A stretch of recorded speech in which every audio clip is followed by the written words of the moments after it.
हैं।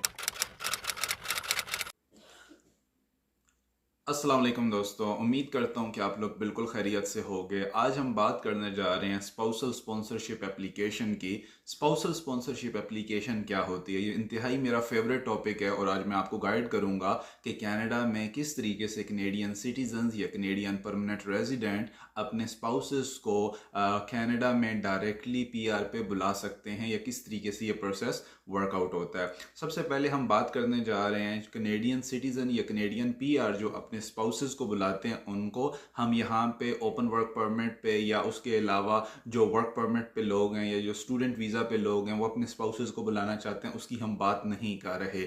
हम डायरेक्टली बात कर रहे हैं कि किस तरीके से आप परमानेंट रेजिडेंसी ले सकते हैं स्पाउसल स्पॉन्सरशिप एप्लीकेशन के लिए। स्पाउसल स्पॉन्सरशिप एप्लीकेशन को अगर हम दो कैटेगरीज में डिवाइड करें तो एक है इनलैंड और एक है आउटलैंड। अगर आप ऑलरेडी इनसाइड कनाडा मौजूद हैं, आप यहाँ पे विजिट वीज़ा पे हैं, आप यहाँ पे स्टडी पे हैं, वर्क परमिट पे हैं, उसके अलावा रेफुजी पे हैं या किसी भी आप स्टेटस पे हैं, लीगल स्टेटस में हैं कनाडा में, और आप किसी कनेडियन सिटीजन या कनेडियन पीआर से शादी करते हैं तो उसके बेस पे आप directly inland spousal sponsorship application apply कर सकते हैं। इसके मुकाबले में अगर आप आउट ऑफ कनाडा हैं, दुनिया के किसी भी कंट्री के अंदर हैं और अगर आप यहाँ आना चाहते हैं, आपका स्पाउस यहाँ का है, तो आप जो है वो outland spousal sponsorship application apply करेंगे। अब हम बात करते हैं कि इसमें क्या क्या चीज़ें मैटर करती हैं। तो सबसे पहले एलिजिबिलिटी क्राइटेरिया देखा जाता है कि जो पर्सन बुला रहा है उसका लीगल स्टेटस क्या है, उसकी कोई पहले शादी तो नहीं हुई, उसके अलावा जो है क्या उसको खुद पीआर कैसे मिली थी, खुद सिटीजनशिप कैसे मिली थी।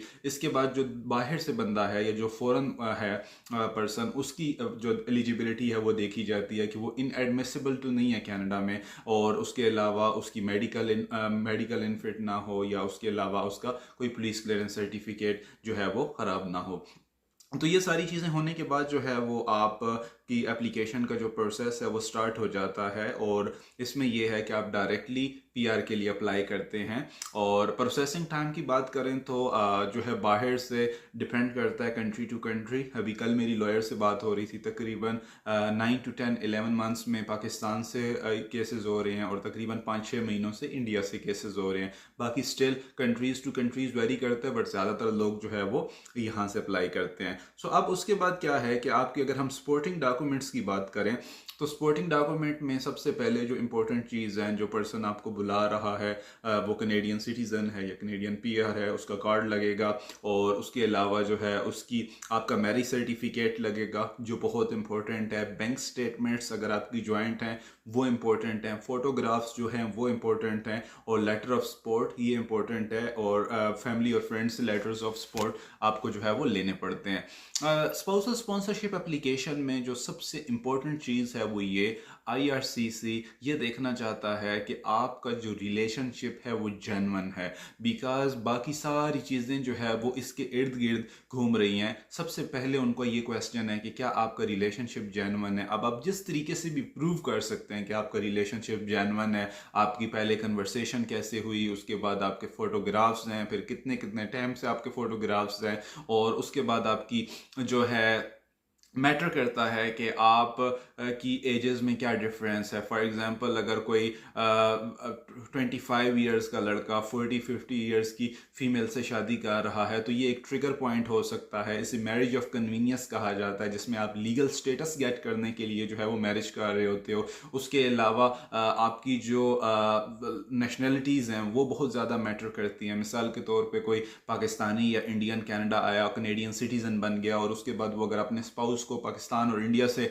बुला रहा है तो इट मेक सेंस। लेकिन अगर आप कहें कि जी कोई अफ्रीकन जो है वो किसी चाइनीज़ को बुला रहा है, या कोई चाइनीज़ जो है वो किसी नेपाली को बुला रहा है, तो ये चीज़ें ट्रिगर करती हैं एआरसीसी को कि हो सकता है ये मैरिज ऑफ कन्वीनियंस हो। बिकॉज बहुत ज़्यादा केसेस ऐसे हुए हैं तो उनको थोड़ा सा एहतियात बरतनी पड़ती है। अच्छा, उसके बाद जो है वो आपके इंटरव्यूज़ और मेडिकल एग्जामिनेशन होता है जब आप अपने एप्लीकेशन को मुकम्मल सबमिट कर देते हैं। इंटरव्यूज़ भी सम केसेस में होता है अगर उन्हें लगता है कि बाज़ औक़ात आईआरसीसी रैंडमली पिक कर लेती है, और बाज़ औक़ात उन्हें कोई ना कोई फैक्टर ट्रिगर करता है, और उसके बेस पे आपका वो इंटरव्यू कर लेते हैं। उसके बाद आप अगर आउटसाइड हैं तो आपको इमिग्रेंट का स्टेटस वीज़ा मिलता है, और उस इमिग्रेंट के वीज़े पे और COPR लेके आप कनाडा आते हैं, और यहाँ पे आके आप परमानेंट रेजिडेंट हो जाते हैं। आपको कुछ टाइम बाद PR कार्ड आ जाता है। अगर आप इनसाइड कनाडा हैं तो आपको डायरेक्टली COPR मिल जाता है, कंफर्मेशन ऑफ परमानेंट रेजिडेंस, जिसके बाद जो है वो आपका PR कार्ड आप अप्लाई करते हैं और आपका PR आ जाता है। सो अगर आप इनसाइड कनाडा हैं या आउटसाइड कनाडा भी हैं तो एक ओपन वर्क परमिट कॉन्सेप्ट होता है कि जब आप अपनी एप्लीकेशन को फाइल करते हैं तो आप साथ में ओपन वर्क परमिट भी अप्लाई कर देते हैं। उसका बेनिफिट ये होता है कि 2 3 4 महीनों के बाद ओपन वर्क परमिट आ जाता है। आप आउटसाइड हैं तो आप यहाँ पे आके काम करना शुरू कर देते हैं। आप इनसाइड हैं तो आपको काम करने की अथोराइजेशन मिल जाती है। इन द मीन टाइम आपका साथ साथ PR का प्रोसेस चल रहा होता है। अकॉर्डिंग टू IRCC तकरीबन 12 मंथ्स का ये प्रोसेसिंग टाइम होता है। कुछ केसेस में जल्दी हो जाता है, कुछ केसेस में लेट हो जाता है, बट स्टिल इसकी जो है बहुत ज़्यादा सक्सेस चांसेस होती हैं। अगर हम बात करें कि इमिग्रेशन पॉइंट ऑफ व्यू से, तो जितनी भी एप्लीकेशंस हैं उनमें सबसे स्ट्रॉन्गेस्ट एप्लीकेशन जो है वो स्पाउसल स्पॉन्सरशिप एप्लीकेशन मानी जाती है, जिसमें आपके मैक्सिमम चांसेस होते हैं अप्रूवल के एज़ कम्पेयर टू बाकी किसी भी कैटेगरी में। इसमें आपकी जो है एज मैटर नहीं करती, एजुकेशन मैटर नहीं करता, एक्सपीरियंस मैटर नहीं करता, आपका बैकग्राउंड क्या है वो मैटर नहीं करता। सबसे जो इम्पोर्टेंट चीज़ है वो है जेन्युइन रिलेशनशिप। अगर आपका जेन्युइन रिलेशनशिप है और आप IRCC को प्रूव कर देते हैं, आपको जो है वो स्पाउसल स्पॉन्सरशिप एप्लीकेशन आपकी अप्रूव हो जाती है और आपका जो स्पाउस है वो इनसाइड कनाडा आ जाता है। टैक्स रिटर्न्स की बात करें, टैक्स रिटर्न्स एक इंपॉर्टेंट डॉक्यूमेंट होते हैं जो कि ये शो करते हैं कि आप फाइनेंशियली इस्टेब्लिश्ड हैं कंट्री के अंदर और आप एक फॉरेन पर्सन को जो है वो सपोर्ट कर सकते हैं। बट ऐसा देखा गया है कि अगर एक जेन्युइन रिलेशनशिप है और उसके अंदर जो है वो स्पाउसल इतनी स्ट्रॉन्ग आपके टैक्स रिटर्न्स नहीं भी हैं, उसके बावजूद भी आपको जो है वो PR मिल जाती है। सो दोस्तों, आई होप ये छोटी सी वीडियो आपकी हेल्प करेगी एप्लीकेशन को खुद फाइल करने में, या बेहतर ये होता है कि आप किसी भी कंसल्टेंट को हायर करें ताकि वो आपके जो है वो गाइडलाइन आपको दे सके कि क्या चीज़ है। अगर आपके बेसिक कोई भी क्वेश्चंस हैं, नीचे मेरा नंबर है, आप मुझसे कांटेक्ट कर सकते हैं। और उसके अलावा जो है वो ऑफ कोर्स मैं आपकी हेल्प कर सकता हूँ। मैं डिफरेंट लॉयर्स को जानता हूँ जो कि बहुत अच्छा काम कर रहे हैं, जिनके साथ मैं आपको कांटेक्ट करवा सकता हूँ। Thank you so much for watching for my video, and मिलते हैं आपसे न्यू वीडियो में।